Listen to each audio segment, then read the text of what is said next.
they're thinking about her when she was 14. And no one likes to think about that. Well, they do. They just don't want to think about what that means about them. It's... Yeah. But... See, I got you thinking about it now, too.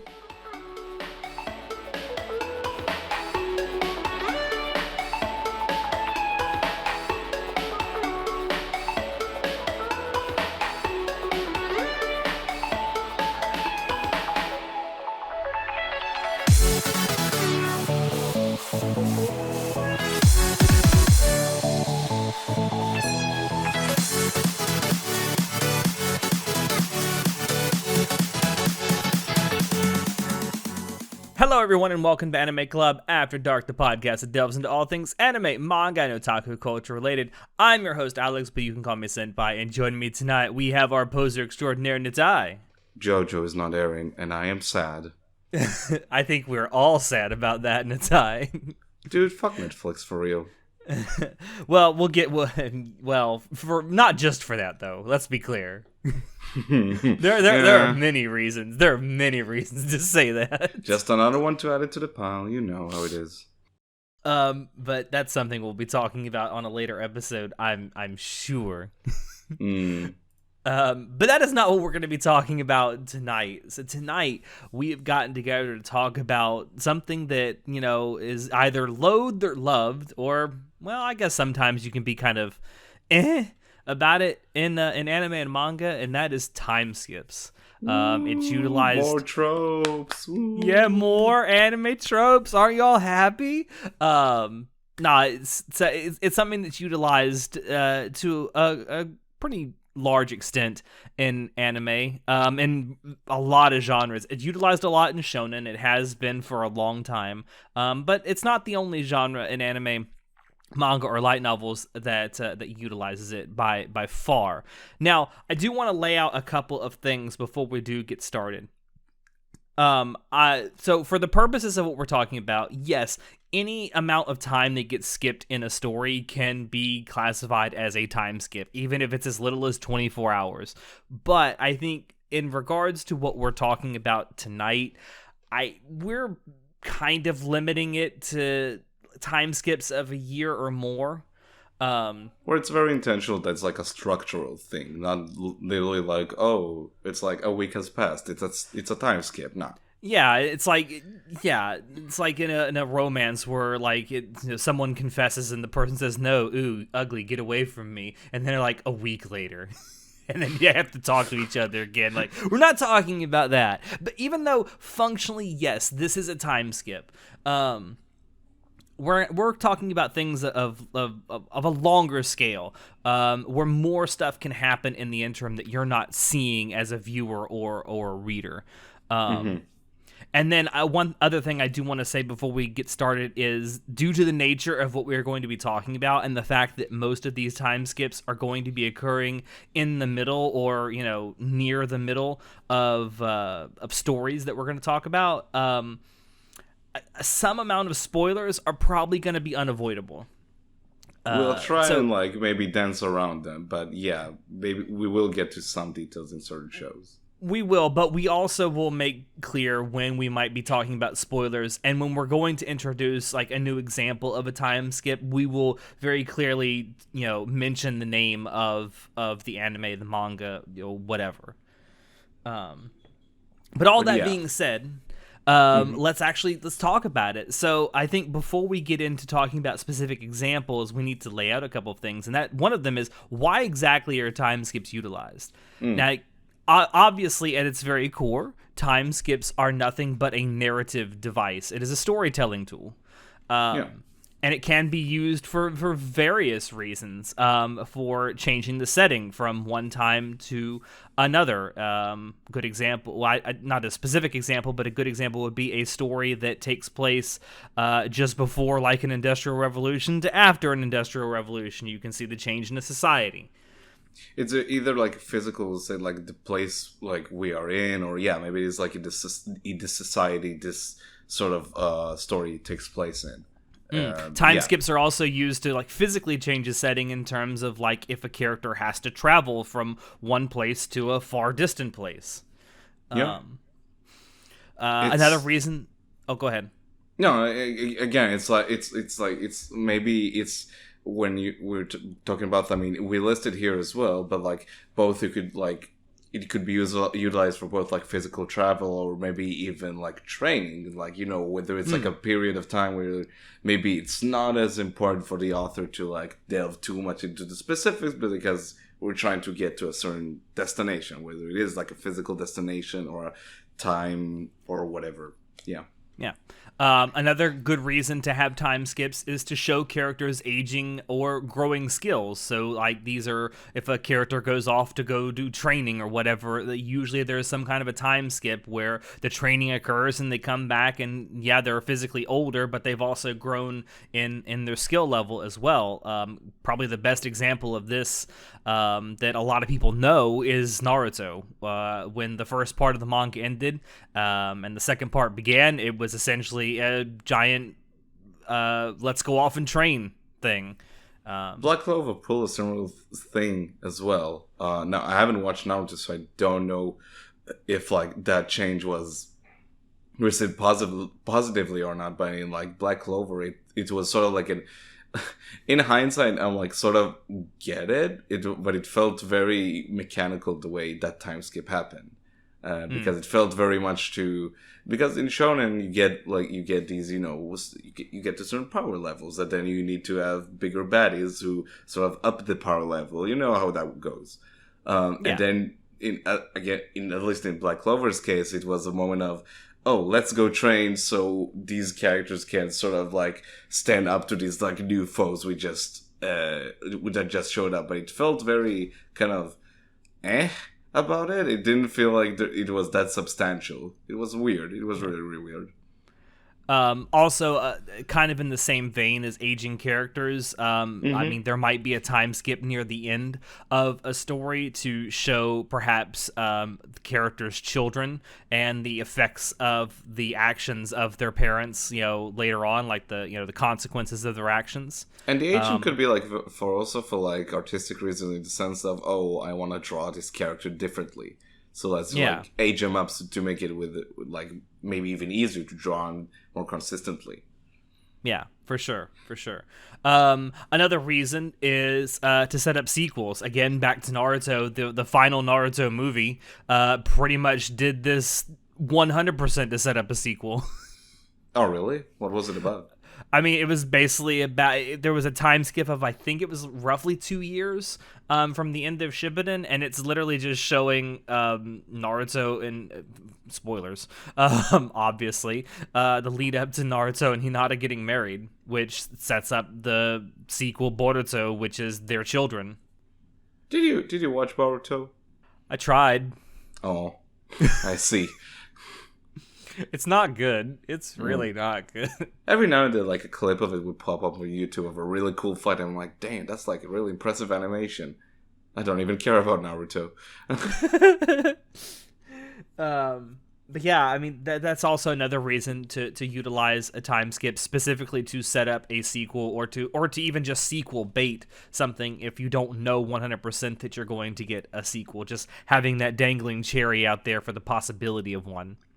I think it's also like I tend to be much more in favor of time skips if like it seems like the author needs it, because it seems like a good sort of reset button, right? It's like a really good way to sort That's of... That's a double-edged sword, though, because if you start using it more than once, I mean, no. I mean, yeah, we'll get to Araki, but yeah, but I think it's like a good reset button to like, okay, I need to like sort of like get my shit together, or maybe it's like just a good way to, I don't know, just it feels like a good way to sort of like refresh your story to some extent. Yeah, and then it's not necessarily the last reason that time skips are utilized, but it's the last one I really want to bring up. It's just pure laziness on the part of the writer or the creator. It's that they want to get to a certain point in the story, but they don't want to take the time to develop or they don't know how requires. Yeah, they don't know how to, or they don't want to develop to that point in the story. So they will just time skip and then blah, blah, blah, through dialogue or exposition to tell you what happened in the interim. we'll get to Sword Art Online.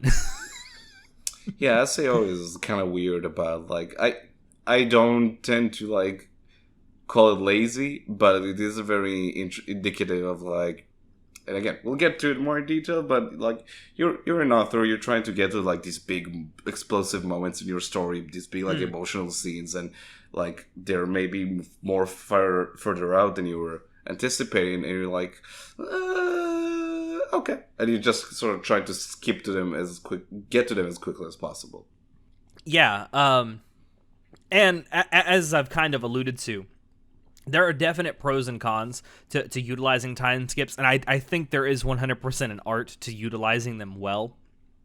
Like, I mean, obviously, a pro is that you move the story along, especially if you're writing a more long-form story, a story that is designed to take place over several years. Obviously, the time skips are going to get you over the less important parts of the story, or the more mundane parts of, like, your characters' day-to-day lives, which, as a viewer or as a reader, we don't necessarily need to see. Like, we can kind of get, we've all had daily lives. We kind of get it. Like, we know what the ins and outs of daily life is like. You have to eat, you have to sleep. I think it depends on the story that you're trying to tell, and if it's, like, really important for you to delve into, like, the minutia of, like, more, like, the I guess the beat to beat, the moment to moment, like, sort of like story, right? Yeah. Or life that your characters are going through. Yeah. It changes from story to story. It does. It's so dependent on the kind of story you're trying to tell, and I think it also is slightly dependent on the genre you're telling your story in. Like a slice of life, for example. I mean, it's called a slice of life. You're supposed to be seeing the ins and outs of daily life. So if you're skipping over that, you're taking something away from the audience who's come specifically to see that. Yeah. With a shonen, which may take place over several years, and may involve multiple training arcs, like, you can show the beginning of training, so you give the audience a sample of what this character needs to learn. Then you fast forward in time to where the character has learned this technique or whatever they're being trained to do, and you see them at the end of the time skip, utilizing it effectively. So you're not having to sit there and watch, like a training montage, which has been done to death, and at this point I think is more of a cliche than a trope. Yeah.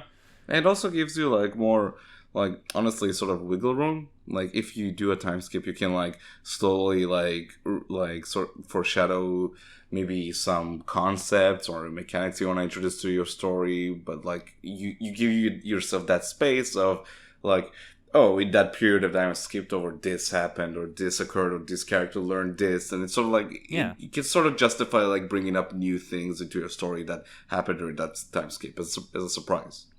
Yeah, and of course you also have things that are could be both pros and cons based on how you use them. You mentioned a reset button. Yes, that is an actual tool that you can use as a narrative device, but if you use it multiple times in a row, I've never seen that done well. I've never seen a reset button continually used done well. So do we want to, so, like, again, talking only about the anime version of it so far, do we want to talk about the biggest outlier of them all, which is JoJo? Yeah, I think that's actually probably the best segue into talking about JoJo's that I can think of. Because JoJo is the only show I can think of that uses time skips all the time, and it works really well all the time because because of the structure of the whole. To be fair, with the exception of part 1, there really isn't an internal time skip. So with JoJo, since each of its manga parts are essentially self-contained stories, the time skips occur in between the parts.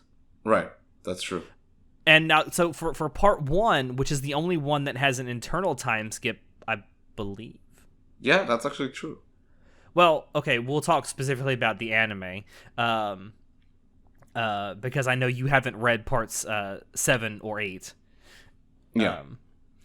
But that's the part 1 is the only one that has an internal time skip, and it's when we start out seeing Dio and Jonathan as younger teenagers. Yeah, and then we see them grow up together, and then we see them in college. Yeah. That's the only internal time skip, and I think that was actually done well because you got to a point in that story where obviously, you see Dio's cruelty, you see Jonathan's naivete, and it's like, how far can you go with that? So you kind of skip forward and you assume that, well, first off, it's kind of a fake out because we're left off with them kind of sort of not liking each other very much. And then the time skip is like, oh, they're the best of friends. It's like, well, what happened? Which again is sort of like then it's revealed, oh, all this time Jonathan never really forgave Dio, and Dio always hated Jonathan. So not much has changed. And it was also surface level. Their relationship was completely surface level. Oh yeah, definitely. But yeah, JoJo is like, it's always funny to talk about time skip because JoJo is the one that's brought up, and it's like, it works because the way Araki structured this manga lends itself well to time skips because you get the story, and then you get these characters, and okay, in an X number of episodes or chapters, I'm gonna get a resolution to the story, an ending to it, a conclusive ending, and then we're gonna move on, which works in a lot of ways. It's sort of like I think it's just really quote unquote convenient for Araki because it lets himself like try and go as far as he can with these characters and know, okay, by the end of the story I'm hitting the reset button and I can start anew with new characters and new stands and new powers, and that's awesome, honestly. And it keeps the story fresh because it can go in wildly different directions. We talk about this many times, but each part feels like its own genre, which is awesome. It does, and it's also helped by the fact that he's telling essentially a generational story. So like part one is about Dio and Jonathan, and then you skip forward, and part two is about Joseph, who is Jonathan's grandson. Right. And then when you skip to part three, you're looking at Jotaro, who is Joseph's grandson. And then you get to part four, and it's Jotaro's uncle, actually, who is it's Jotaro's uncle, who is actually Joseph's son. He had illegitimate son. I love this show so much. And then you get to part five, which is really weird because it's technically Dio's son with Jonathan's body. So Jotaro is actually Joseph's grandfather. Technically. No, great grandfather. No. Wait, shit, you're right. I don't know anymore. I mean, technically, if we're gonna get super technical about it, and then you have part 6, which has Jolene, which is Jotaro's from part 3's daughter. So it is very much a generational story, and it allows these time skips because obviously you have to allow time for the new generation to grow up. And it's awesome because each generation brings it with like a new set of characters, again, new stands, and as the story evolved and Araki got better at like writing crazier and crazier powers and stories, it kept the story really fresh. And I think the reason that JoJo's works, even though it kind of uses the time skip as a reset button over and over again, is because of those self-contained stories. I mean, yeah, there's a continuity between parts 1 and 6, but it's not so rigid as to actually need that time in between each one. Yeah, like people all the time like would say, "Oh, you can skip parts," and I wouldn't like suggest it, but you can totally do it. It's like, so in Naruto as an example. So in the manga, it's not like separate. It's called Naruto parts 1 and 2.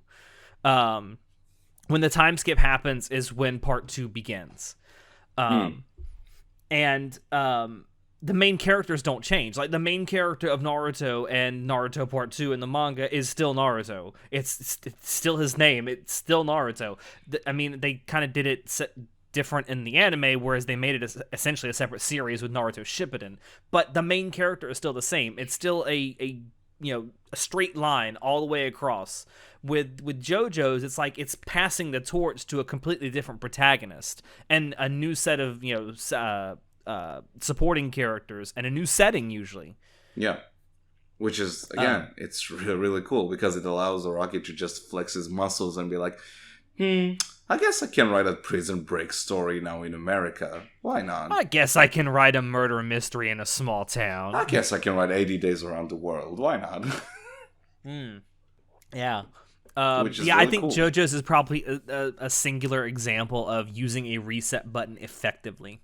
Now, he doesn't do that internally, and I think that's to his benefit. I think if he started doing that internally, then it would not be so good. Yeah. It's really interesting that ever since part 1, he hasn't done like that major of a time skip, as far as I can tell. Yeah. Yeah. I mean, somewhat of a spoiler, I guess. Doesn't really happen in parts 7 or 8 either. Gotcha. We'll see about part 9. But since we've kind of dipped our toes into it, let's go anyway. Something that's aired recently that utilizes time skips as well is Mushoku Tensei. And I think, again, this is a good example of why you should use time skips to satisfy your story, because the general story of Mushoku Tensei, at least its beginning, is, yes, a character. It's an isekai. I know it's an isekai. Goddamn Truck-kun at it again. Goddamn Truck-kun, you did it again. Yeah, it's a character getting reborn into a new world. The twist this time is he's reborn into the body of a newborn child. Like, the first thing you see is him being born. Which I would imagine, if you could actually remember being born, that would be a hell of a traumatic experience. Best mom, just saying it. I mean...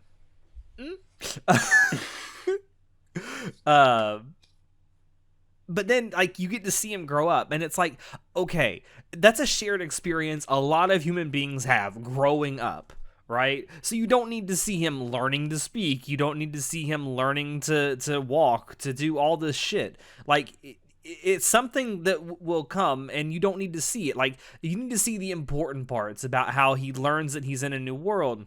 How he learns that they speak a different language, how they, you get to see him sort of like, and what you do get to see of like when time, because again, the premise sort of like shows you, oh, we're going to follow this like person as they grow up to whatever age they make it or whatnot. Yeah. And it goes by real quick within the first few episodes, because you have these like really, really well done montages of him learning and getting better of these skills that he's acquiring, and just like, experiencing this world, and it's done very organically. And even when, it's like I said with learning a language, right? Yeah. So in the first episode, you see him pull down a book, and he looks at it, and he realizes he can't read this language. So he knows that that's one of the things he's going to have to do. Now, a lesser writer would just show a fucking, montage of him learning, doing isekai hooked on phonics.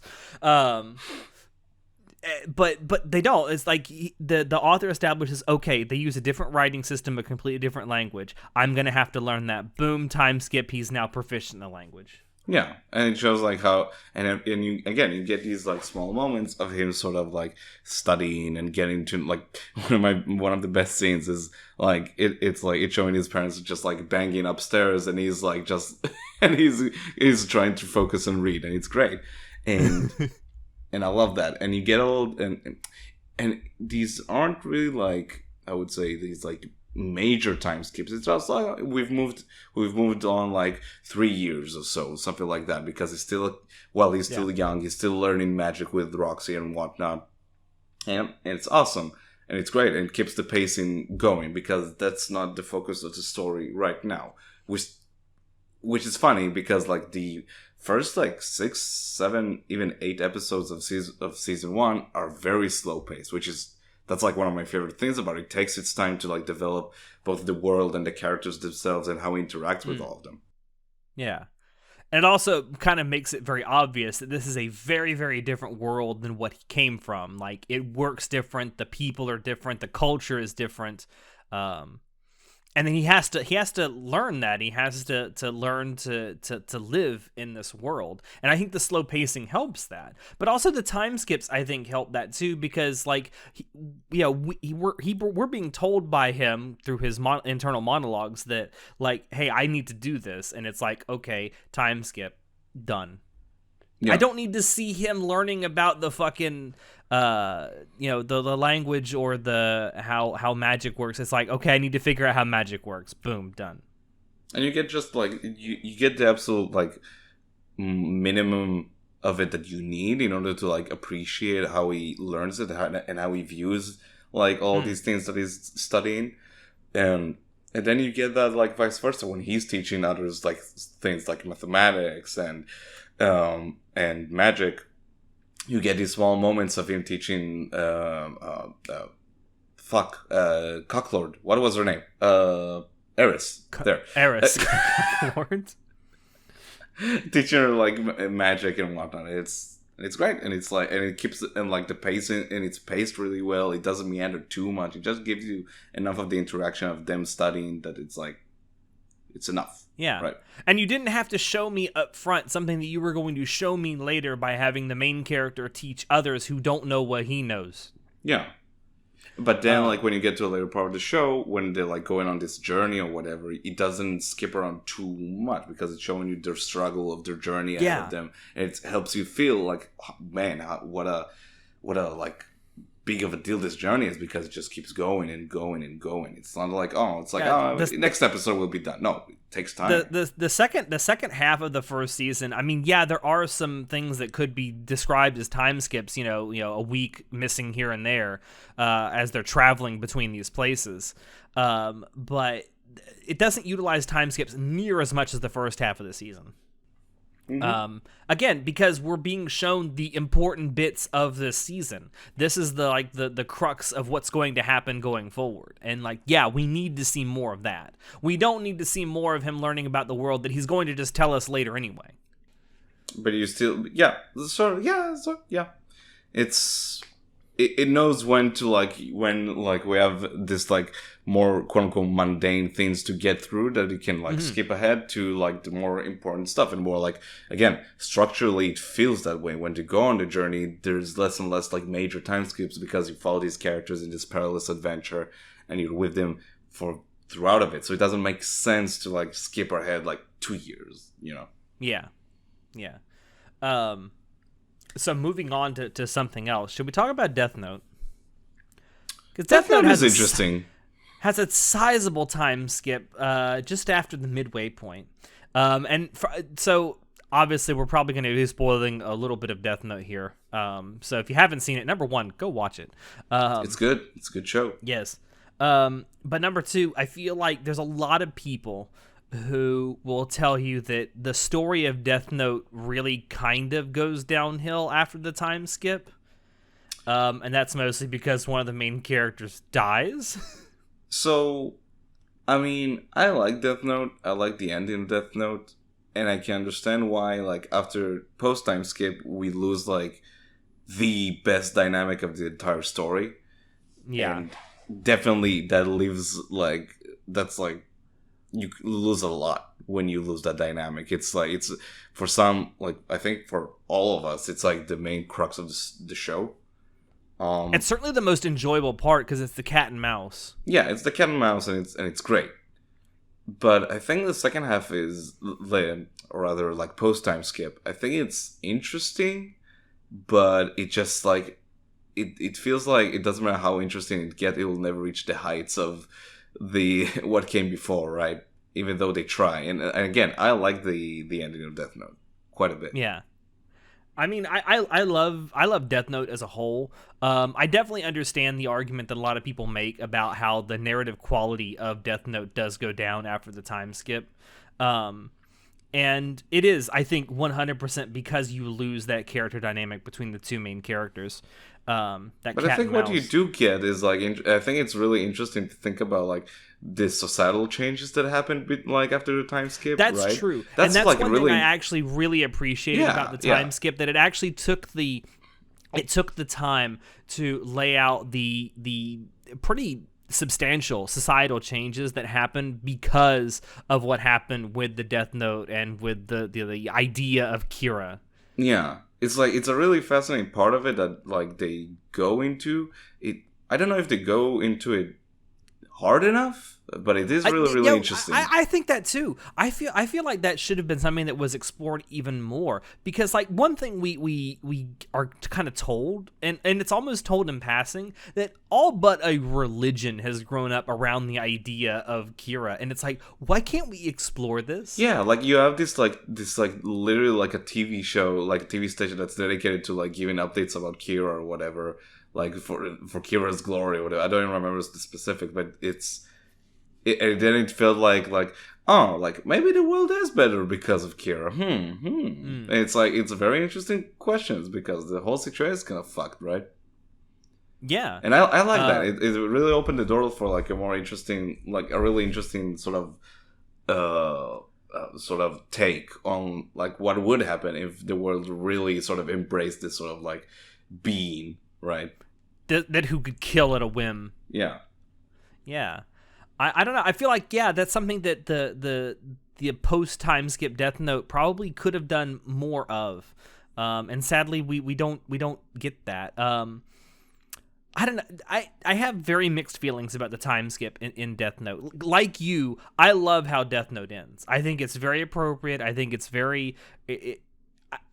While I may have seen it coming, how it's done is done very, very well. The execution is like done pretty freaking well.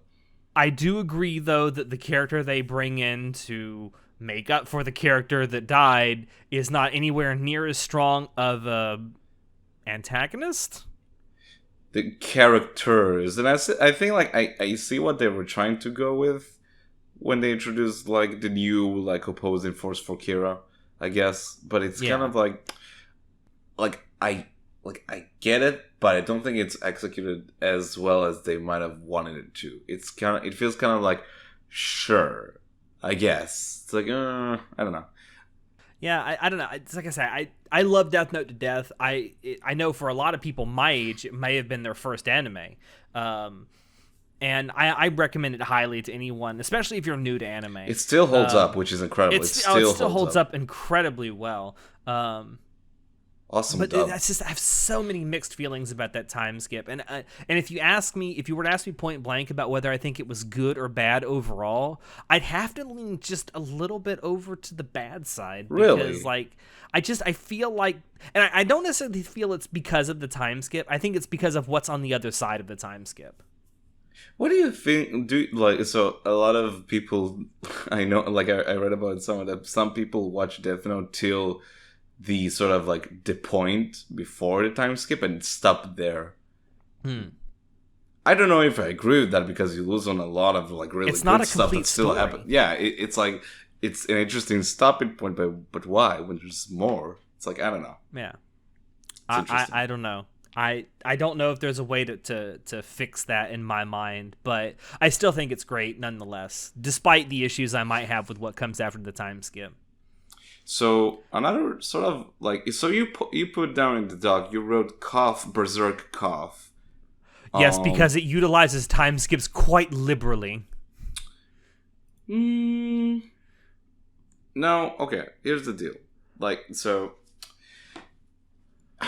like, a flashback is, like, I don't know if it qualifies as a time skip. No, I'm not really considering flashbacks as time skips. Because the Golden Age is a flashback. That's true. But So what were you talking about? What were you referring to when you wrote down Berserk? Well, the Retribution arc does take place 2 years after the Golden Age arc, does it not? That is true, but you sort of like can fill in the gaps because of the Black Swordsman arc, which is sort of takes place between Golden Age and Conviction. You know, I hadn't actually considered that, so you might be right. Maybe it doesn't make use of him as liberally as I believed. That one is like, I'm not gonna gush about Berserk. We can do it at some other time, but like that one is like really interesting. Like, kind of similar to JoJo is how you have this like very first arc, which is like when you first get into it, it's okay, it's good, but it's not like mind blowing. But then with retrospect, it gets even better with time. I think I'll be perfectly honest with you. Like, I know we've kind of teased this from time to time, but I think once they actually do launch the final volume of Berserk, we gotta do an episode about it, man. I've been prolonging my getting back into Berserk read for a long time because the pain is too deep. We got to, man. I got like 60 chapters left to read for Berserk, and I wanna cherish them. Yeah, I think eventually on this podcast we will be doing a deep dive into Berserk once the final volume does launch. But anyway. So yeah, You Berserk and I like both love Berserk so fucking much. yeah, don't get me wrong, I'll take any chance to talk about Berserk. But yeah, the time skips, like the sort of like I think it's less of a time skip and more of a structured, like how the manga is structured, right? Like you have this very first arc that introduces this character, and then you have a flashback, and then you go back to sort of present time after the first arc, and it works well. It works very well together. I'm not saying it works badly. I think it actually works well. It works to Berserk's benefit. It certainly works. It even elevates the previous arcs, which is really, it does. cool. And I will say it definitely works to the benefit of further developing Guts as a main character. But I don't know. I just put it down because I know that it does have the time skips, and I just didn't know how you personally felt about it. I know you love Berserk. I just didn't know how you felt about how the time skips themselves were handled. I'm happy. It makes it makes me a happy boy, I guess. I don't know. It works really well. Again, it helps that Berserk is a masterpiece, but yeah, it's good. So I have a question, and I'm gonna lead this into a very specific example, but I'm gonna give a generalized example first. And you're gonna roll your fucking eyes the second I mention what I'm actually talking about here.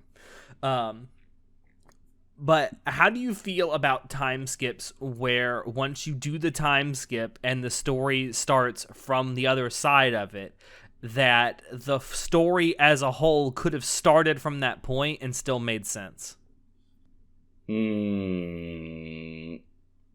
For example...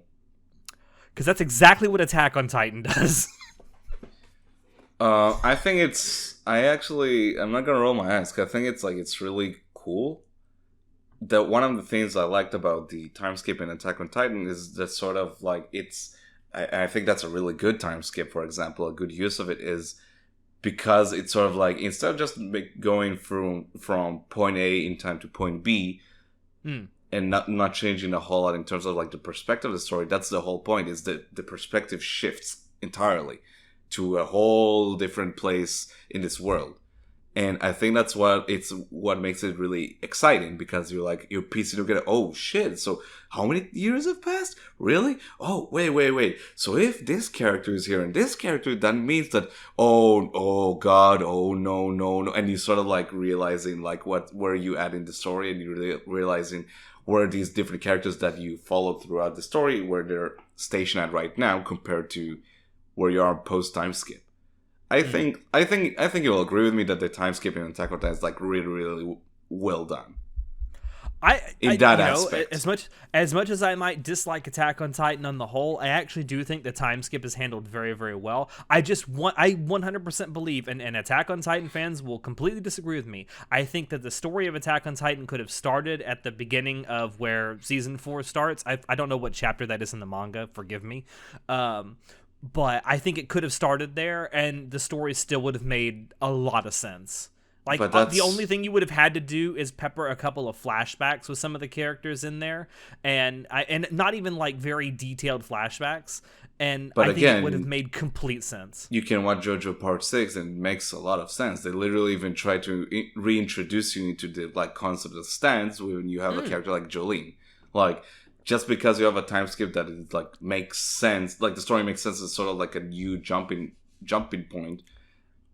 I don't think it's inherently bad. Literally, like it's not like literally in some video games they sort of do that. Like a new entry comes in and it's like set in a different time in like the timeline, whatever, and it's like, and they sort of like hope for new players to come in and still like enjoy the story for what it is, right? Like Fallout. Yeah, sure. Like or Fallout, Elder Scrolls. Like Elder Scrolls, Assassin's Creed, like literally Legend of Zelda, it has like a time skip every game. Like, you know, not that it's like a masterpiece of storytelling or whatever, but you know. I actually have my own theories about Legend of Zelda. I actually don't think there's a time skip ever. You think it's the same link again and again? I think it's the exact same story being told by different cultures. I think that's what they've literally released a book. That's why I think Zelda the stories Timeline. are so similar, because it's literally the exact same story being told by different cultures. That is an interesting take, not gonna lie, but they literally released a book that's like the Legend of Zelda Timeline. I know, but I like to think that because it makes sense. It makes sense because so many of the story beats in all the games are so similar. It's like it just feels like it's the same story being told, just from different points of view. That's really cool though. I do like that take though. But yeah, so like again, Attack on Titan is like a really really cool use of time skip in my opinion. Yeah, I liked mean, it. it's like I said, for me, someone who doesn't even like Attack on Titan, it's actually one of the few things about the story that I think is executed very, very well. It's a hell of a thing if you don't expect it coming. Oh yeah, which is again, that's really like one of the aspects of time skips I like. It's like the when it arrives, you like it again. It sort of reinvigorates your story because it's like very exciting. You like the time skip happens. They're like, ooh, where are these characters? Where are these characters? You're like trying to you're like looking forward to like get reintroduced to like these characters you know and love. Yeah, but which it One makes Piece sense. actually It makes sense in Attack on Titan because, like, the very last. Well, I won't say the very last thing you see. Actually, maybe it is the very last thing you see at the end of season 3. I can't remember now. Is them staring off at the distance at the beach, right? Yeah. And then the opening of season 4 takes place like at what's across the sea. Yeah. What they're looking at, they just can't like, see it over the horizon. And that's awesome. It's brilliant. But yeah, now you don't know until I think what is it like midway through the first episode that 2.5 years? 4 years. 4 years. Excuse me, 4 years has passed. It's great. I love it. And like speaking of like reintroducing you to characters you know and love, that's one of the things that I really really enjoyed while watching One Piece is when you do get to a point where they do a time skip. First, like the inciting incident you could say of that skip is like very very is it's like very dramatic and very like it's awesome. I love it. Mm-hmm. But after when you go post time skip, you have this whole section of the story that's about getting all these characters together in the same place, and you get to see them like with again new designs, and you get to see them like talk about things they went through, and it's awesome. It's like seeing your friends after a long time you haven't seen them, which is like one of my favorite things in the world about it. It's awesome. It's really cool. It's really really exciting. I have nothing to say about this. One Piece is good. That's a lie. That's not a lie. Listen, I don't have any nostalgia goggles on. I really think One Piece is good. I'm glad you think so. Read the manga, you fool. No, that's too much of a commitment. I'd rather reread Berserk. I mean, that's fair. Don't lie, you would too. That's fair. That's totally fair. So we mentioned it earlier. Do we want to mention the incompetence of Sword Art Online? I think it's just a really good case of like a writer who's trying to get to like these story beats, and like I get it. I've been there before. Of like oh man, like I want these characters to like arrive at this place, and then it'll be a big moment, like of a big emotional moment of this and that, but you want to get to the good stuff. And you gotta have it. You gotta have those moments be earned. Yeah, they can't just happen for no reason. But the problem is, it sort of conflicts with the whole structure that SEO sort of like promises at the beginning, because like you set up this like death game of like, oh, you have these 100 floors and you gotta go through all of them, and going through each floor is gonna be like hella hard. You got these bosses, and if you die in the game, you die in real life. And it's like it's supposed to get progressively harder as you progress. But then, like in a single episode, you go between floor 21 and floor 50, and 4 years have passed in game, and it's like it sort of like takes the tension out of it. It's sort of like there's also, because of the actual time that's passing, like it creates this this logical fallacy. Like, if the characters have to be connected to the game constantly, how are they living their lives outside of the game? Because they still have to eat and piss and shit. By the end of that arc, you could see them, they're on the hospital or whatever. So I can sort of like I can deal with that. But it's kind of like I'm just saying, as many people that were supposedly in this game, the human body starts shutting down if it doesn't get water after 3 days. I'm just saying there's a logical fallacy in Sword Art Online. I mean, there's a lot of logical fallacies in Sword Art Online after this arc, but true. Most people didn't make it there. The fact that it continues is the biggest logical fallacy. I'll give it that. Um, I'll give it that. Like it's getting wilder and wilder with each season, which is something. yeah. One day I'll get Um, drunk enough to bitch about it. maybe. But yeah, I like the time skips and sort of in line like between the levels, right? I just like I get it. You're not going to be able to sit there and show us in great detail everything that happens on every level. But come on. You can't skip that many.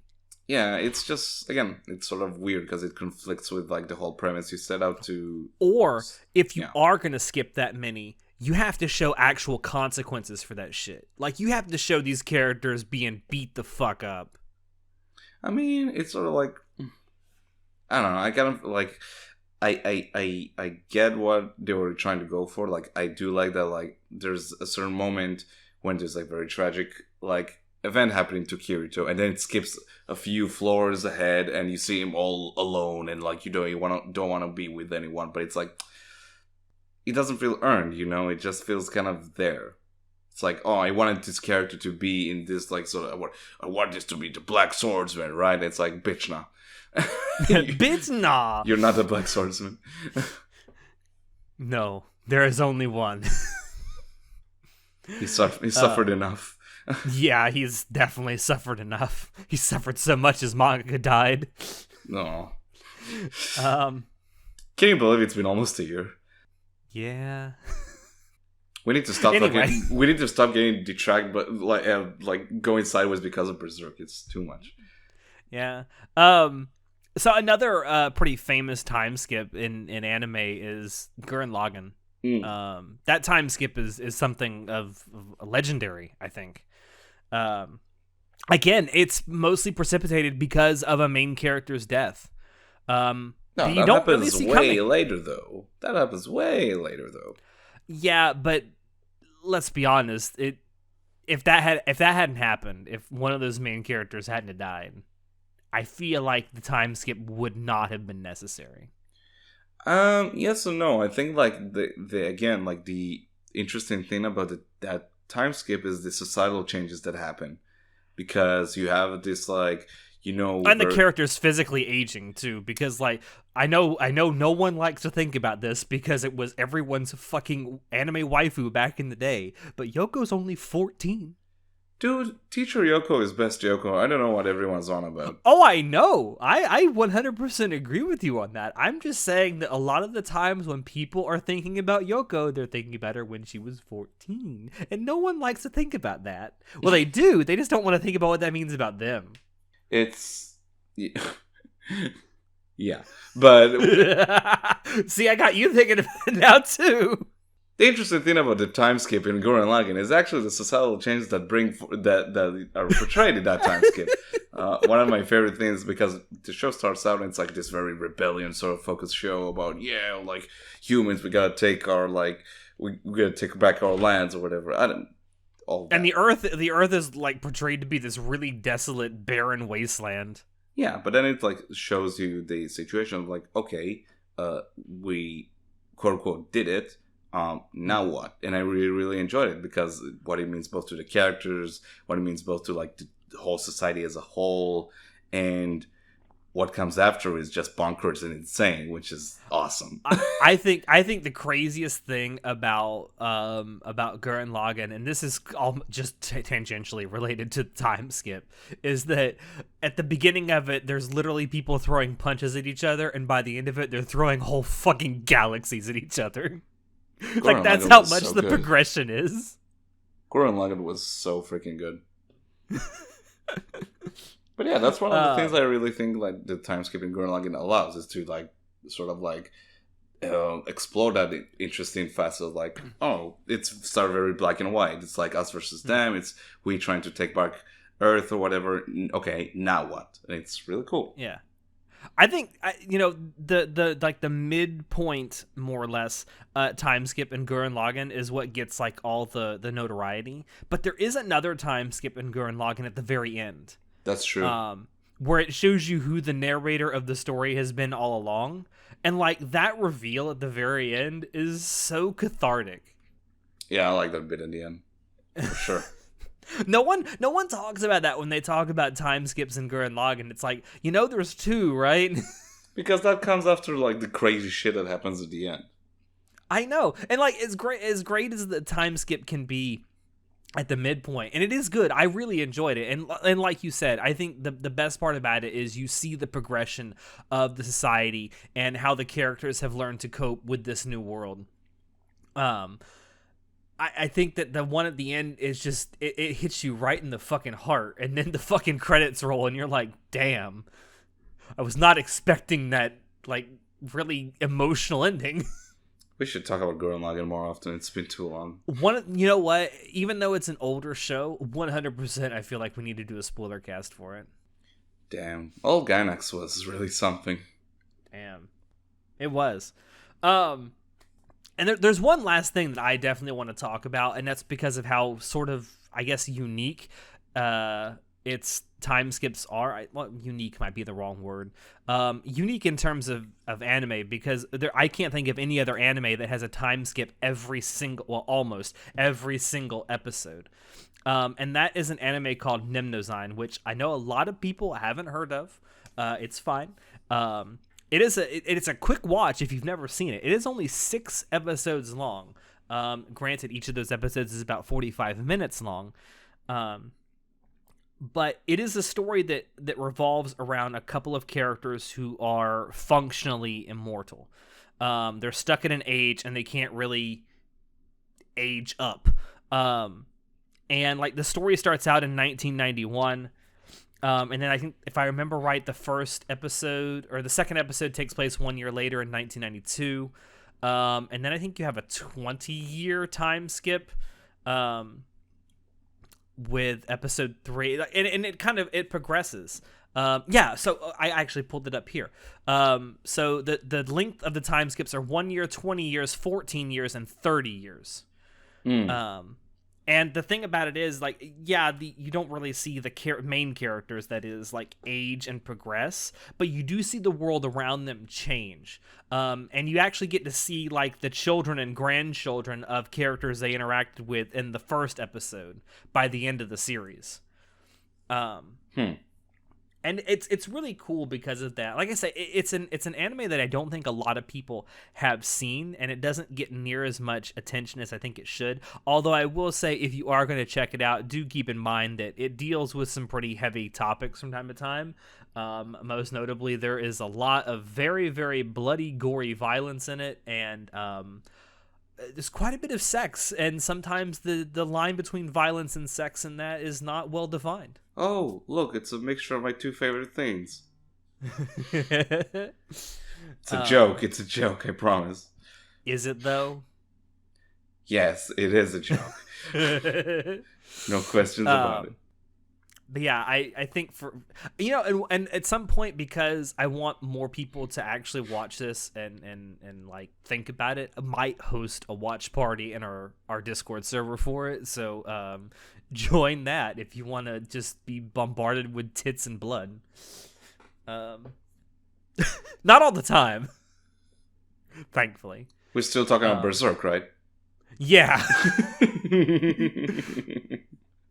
I've never heard of this show, but I'm really, really intrigued by it because I've never heard of this, so I might check it out. And that's really all the examples that I really wanted to bring up and talk about. I know you wanted to talk about Vivi, so go ahead. It's like I'm just gonna touch it very shortly because it's Vivi Fluoride Ice Song was. I haven't finished it yet. It's pretty good. But is it bad that I always call it Fluoride's Eye Song? Because I don't know, dude. I don't know if I even said it correctly. I have no clue. But like the structure of that show is like, so it has a lot of time skips almost every episode or every other episode. But like the way the structure works is that it jumps ahead of time on like 2 moments when Vivi and another specific character meet up throughout their lives, and that sort of structure is something I really find interesting. Like you have these, funnily enough, sometimes even in like romantic comedies. So I wrote down For example, When Harry Met Sally, because that again is a the movie, best anime. the best anime with Billy Crystal, my favorite MC. Because The true black swordsman of anime. I know, right? Because that movie is about these two people, and you follow their lives, but only when they meet each other. And it's a really, really cool structure for a story, I feel. It's so really reminded me of that while watching Vivi. I don't know if you have any other examples like that sort of structure, but I can't put my finger on it, but I just really, really like that. I just really like that structure, you know? I feel like I've seen other stories or read other stories that are structured somewhat similarly to that, besides When Harry Met Sally. But I can't think off the top of my head of them like readily. Like I know I have. I don't know, but I mean, it's not hard. necessarily a bad. It's not necessarily a bad structure for telling a story, especially if. Well, I guess it depends on the type of story you're trying to tell. If you're literally just trying to detail a friendship between two people, then yeah, it can work. It 100% can work, and show how they grow and change, and meet others, and eventually probably grow apart. Mm-hmm. I don't know. I feel like it's something that can work, and it is a utilization of time skips. I just think that with a story structure like that, you got to be very, very careful that you're not blah blah blahing over too much. Yeah, I don't know. Maybe it's just me trying to get When Harry Met Sally into this podcast because it's a really good movie. Well, maybe they should make an anime version of it. Maybe is that just Vivi? No. You need a version of When Harry Met Sally, directed by Naoko Yamada, right? I didn't butcher that. Yes, yes, Naoki Yamada. Yes, I'll watch that. I would 100% watch that. 100%. Spoilers for an upcoming episode we're gonna record on the podcast. But yeah, I think that's about it. That's about it. I mean, I feel like that, like we said, time skips are kind of a double-edged sword. I mean, you have to be very, very careful about how you use them. You don't want to use them too much because then they overstay their welcome. You run the risk of yada-ing over too much. Yada. Easy for me to say. Yada. I can speak. But they are, at the end of the day, a narrative tool that can be used for both good and bad. And anime, manga, light novels are really no exception to their use. One we didn't even talk about was Monogatari, which does have a time skip in it. Ooh, that Monogatari is more about let's fuck with the timeline type of vibe. That's true. But if you think about it, there is a time skip. There's a year and a half time skip between the end of second season and Hana Monogatari. True. That's very true. It's so round. I love that line so much. We'll get to Hana Monogatari soon, I promise. That will be our next Monogatari spoiler cast for us. I'm looking forward to it. But anyway, I do think that is a really good place to end this. So thank you all for dropping in to listen to us. Check the description below to find links to Anime Club After Dark on Twitch, on social media, and on Discord. Check out our merch store link down below as well, where any purchases you make there do really, really, really help us out. With that, I have been your host, Alex, and I will see you next time. Say goodnight, Natai. Good night. Morty, you gotta come back with me. Morty. No. Oh, that was bad. Ooh, it's been too long. Jeez, Rick. Rick, he's my partner. Gosh, Max. No, cut. Gosh, Max.